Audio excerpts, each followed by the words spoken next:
gagawa na naman tayo ng panibagong makeup routine, pero for school girls na to like me, pero in a senior high school edition or high school edition na bawal pa sa school nila ang mga makeup. Okay, when I say senior high school edition, maninipis na makeup lang ang kailangan natin, parang tatakpan lang natin yung blemishes natin and stuff. Hindi natin kailangan ng makakapal at full pack na makeup. So, andito na yung mga gamit ko. Ayan, nakikita nyo, yan lang yung gagamitin natin. And yung iba pa dito ay option. Okay? So, huwag nyo napansinin yung aking background. I know naninibago din ako kasi first video ko to lang, ito yung ginamit kong background and ito yung ginamit kong lighting, so medyo naninibago din ako. Huwag nyo napansinin yung mga ano dyan, like yung electric fan, yung basuran din so yun. Huwag nyo napansinin, okay? And if you hear unnecessary noises and background Kimberly, huwag nyo na napansinin. Okay, tanging ang mukha ko lang nagluwak.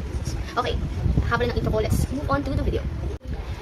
Okay, itong gagawin kong school makeup routine is para sa mga tao or sa mga estudyante na maraming tatakpan. Okay. I let you know na pag pumapasok ako sa school, it's either full pack ang makeup ko. I mean, full pack ang foundation or sobrang konti lang. I want you to know and I want you to be enlightened na not because you're imperfect, hindi ka na maganda. We have our own kagandahan in ourselves and hindi bumabase ang kagandahan sa mukha. I mean, hindi bumabase ang kagandahan sa kinis na meron ka sa face mo or sa kung ano bang marks ang meron sa face mo. It's such that prettiness is nandito sa heart natin, which is yung iba, hindi pinapahalagahan. Mas okay sa kanila yung makinis yung mukha, maganda, haba yung buhok, straight yung buhok, hindi kulot, kabilang buhok. So, I want you to be enlightened, guys, for all of the girls out there na napapanghinaan na ng loob dahil pangit siya, dahil feeling niya hindi siya perfect. Gusto ko lang sabihin sa inyo na maganda tayo. Ako dumating ako sa point niyan, pero nasa point na ako right now, ng buhay ko, natanggap ko na kung ano yung meron sa mukha ko. And ang kailangan ko nilang gawin is to prevent it. Kasi andyan na siya, part yan ng pagiging dalaga ko. Okay? Part yan ng pagiging dalaga, may mga acne marks. Ayan, zoom ko kayo. Ayan, part yan ng pagiging teenager. So, huwag kayong panghinaan ng loob.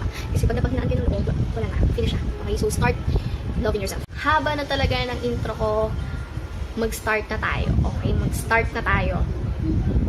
Okay, first, clean hands, of course. Mag-alcohol lang ako. Wala akong gagamitin sponge ngayon kasi ito talaga yung usual kong ginagawa kapag gusto ko lang ng fresh. Again, itong makeup na to is for high school students na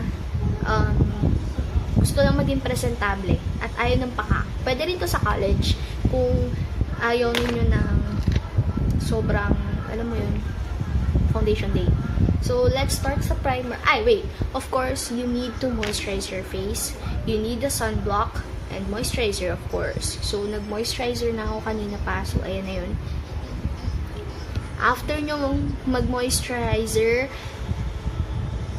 primer. This is the Quick Effects No Shine Mattifier Primer. Hindi na magkaganon kasi yung ilalagay ko lang siya sa mga parts na kailangan ko, like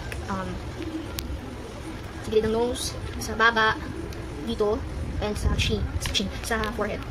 So, ayan. Wala akong mirror! Wait lang, okay.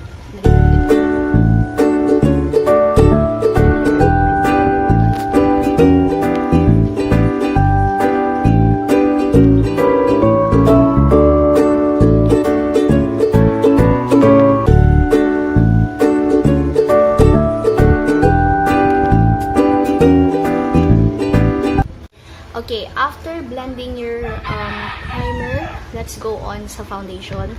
You can use BB cream or concealer. Sorry, nabubulot. You can use your BB cream or concealers, whatever you want. But for me, gagamitin ko yung Crayons BB cream in the shade Fair Lady.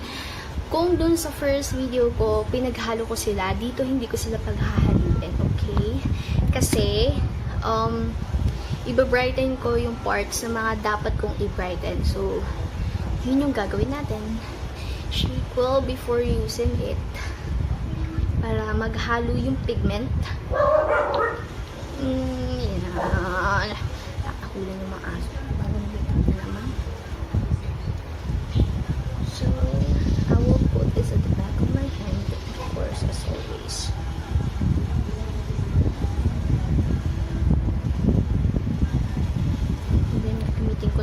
Sa cup. So, sa my under eyes. And then, i-blend ko using my finger.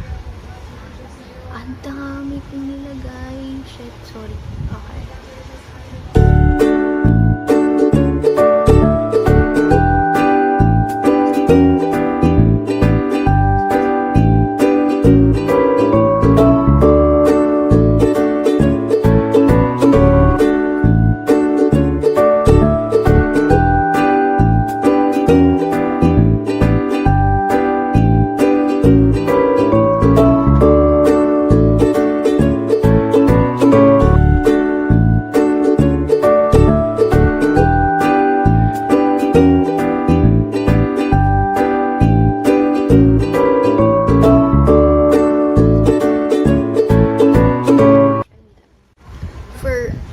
Coverage, i-build up ko lang yung parts na meron akong dapat itago, like dito. Yun lang, dab.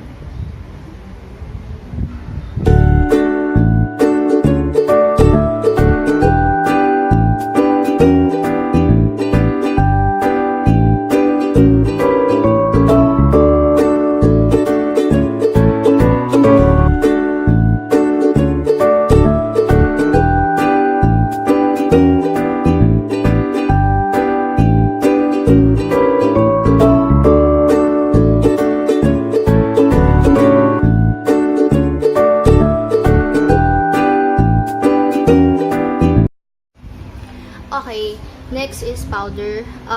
You can choose powder like this, Johnson's Baby Powder in milk plus rice. Kung oily skin kayo, this will help para makontrol yung oiliness sa skin. And kung ayaw naman ng ganito, pwede rin kayong gumamit ng mga compact powders like this from Everbelena to na wala.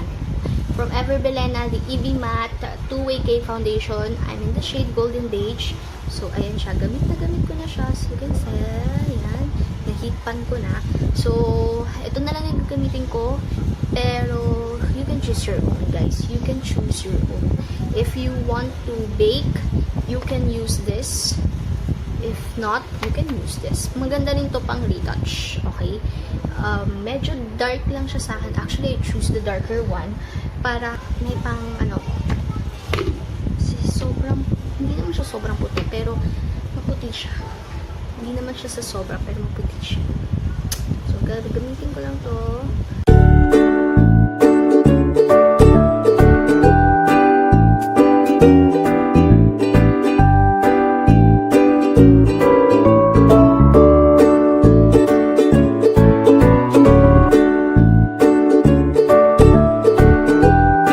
Kilay naman, since senior high school, itong ginagawa kong makeup look, gayahin lang natin yung normal na shape ng kilay natin.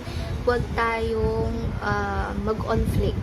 Kasi senior high school ka, so you're supposed to be gagawin mo yung sarili mo as fresh as your age.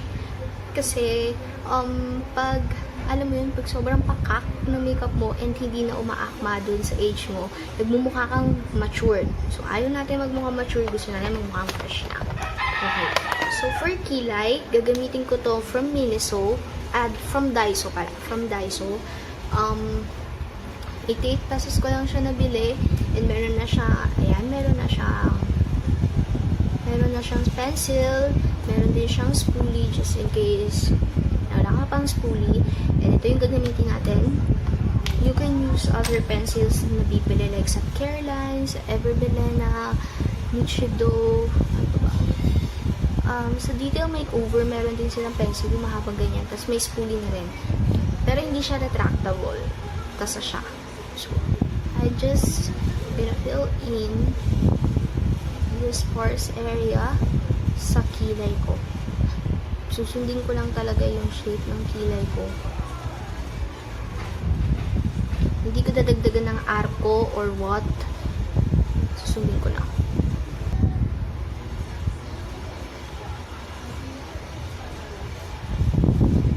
Oh my gosh. Masyadong pakakto.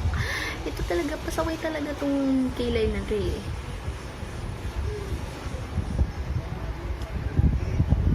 Girls, kapag gumagawa kayo ng kilay, wag nung ibabox to ha. make sure to blend it out. Kasi, I'm not against to those girls na gumagawa ng box na kilay. Pero kasi, ang pangit tignan. Hindi siya okay. Pero kung yun yung maganda sa inyo, bala kayo. Kanya-kanya tayong trip. Okay, ayan na. Zoom out ko na ako. So, tapos na tayo sa kilay natin. Sa, sa lashes naman natin, you can use mascara. Pero, huwag kayong gagamit ng falsies. Kasi falsies is supposed to use for special occasions or kapag may mga eyeshadows kayo. This is just your natural lashes. So, I'm just gonna curl my lashes.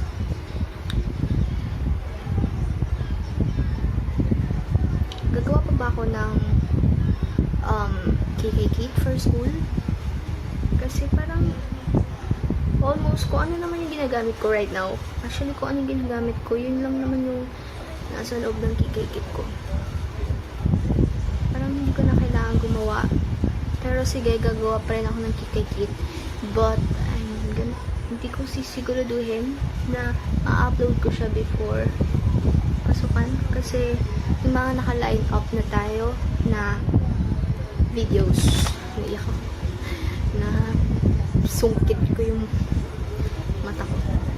So, ang gagamitin kong mascara is from Everbelena. Yung mascara nila with fiber. Nabili ko to ng sale. 49 pesos na lang siya. Ayun yung red tag. Hindi ko pa tinatanggal.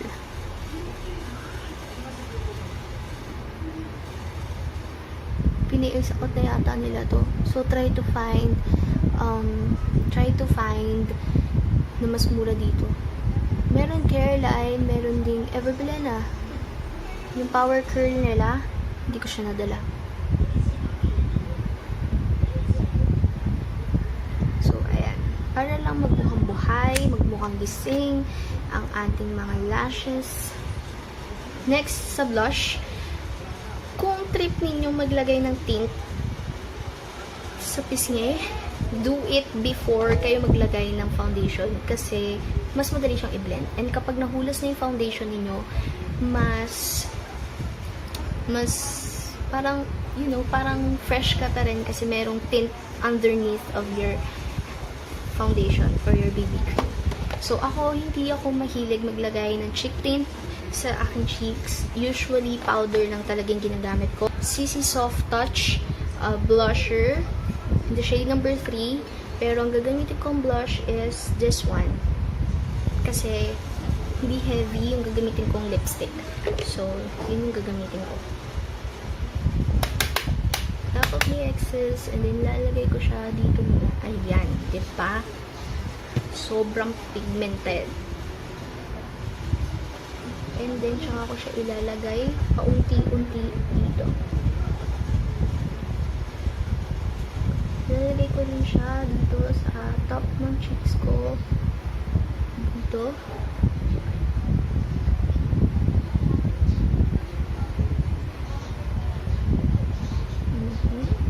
Ilalagay ako ng blush dito, tsaka dito. Pagalitan ko bakit. Pero ibang shade yung gagamitin ko. Itong pink. So, ganun lang natin. Pink yung gagamitin ko para sa baba ko and para sa noo ko. Para naman wala sila, diba? For my lips, I have 3 lipsticks. Okay. For the tints, I have here the EB Advanced Lip and Cheek Tint Stain pala. Lip and Cheek Stain in the shade Tipsy. Nabili ko siya ng 165. You can use this sa cheek and sa lips. Sabi nga niya. I also have here the Pixie Dust lip tint in the shade Chloe. Itong Tipsy is dark red Camberlou. Pwede ito sa cheeks, pwede nito sa lips. Kasi nga cheeks. Cheek and lip stain siya. So, ayan. Ito yung shade niya. Diba, parang reddish maroon. Maganda rin to pag drunk blush kasi nga parang uminom. Tipsy nga yung shade eh. And ito naman yung Chloe. Usually, ginagamit ko to sa lips. Ayoko siya sa pisngay kasi sobrang red niya. Ayan. So, sobrang lapit ng color nila. Pero, mas bet ko talaga to sa cheeks kaysa to. Kasi red nga siya eh. As in, wala siyang hint ng maroon. So, sobrang lapit lang nila. Almost. Okay. For lipsticks, I have here, ito pang high school to. This is the Avon Simply Pretty in the shade Pretty in Pink.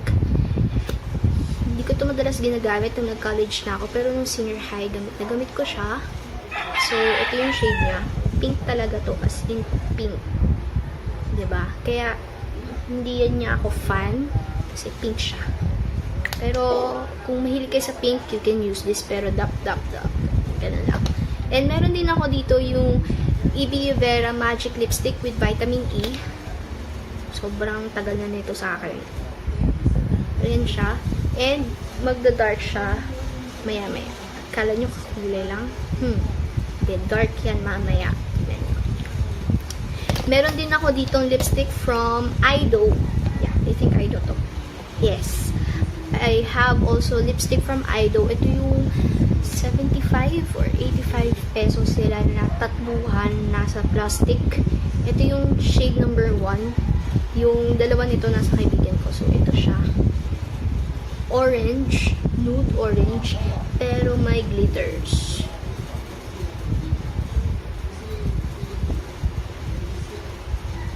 Ayan. Almost kakulay siya ni Tipsy na lip tint. Okay. But for this look, gagamitin ko si Tipsy kasi mas bet ko nga siya. Sabi ko nga sa inyo.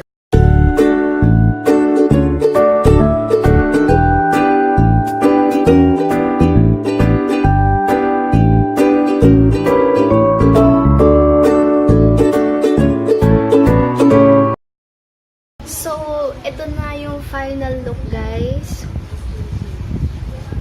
Gustuhan niyo, i-hit nyo na yung like. I-hit nyo na yung like button. I-hit nyo na yung like button. And kung di pa kayo nakakapag-subscribe, mag-subscribe na kayo. And pindutin niyo yung notification bell beside it para ma-notify kayo every time na magpo-post ako ng bagong video tulad nito. So, yun lang. Thank you so much for watching. See you on my next video. Bye!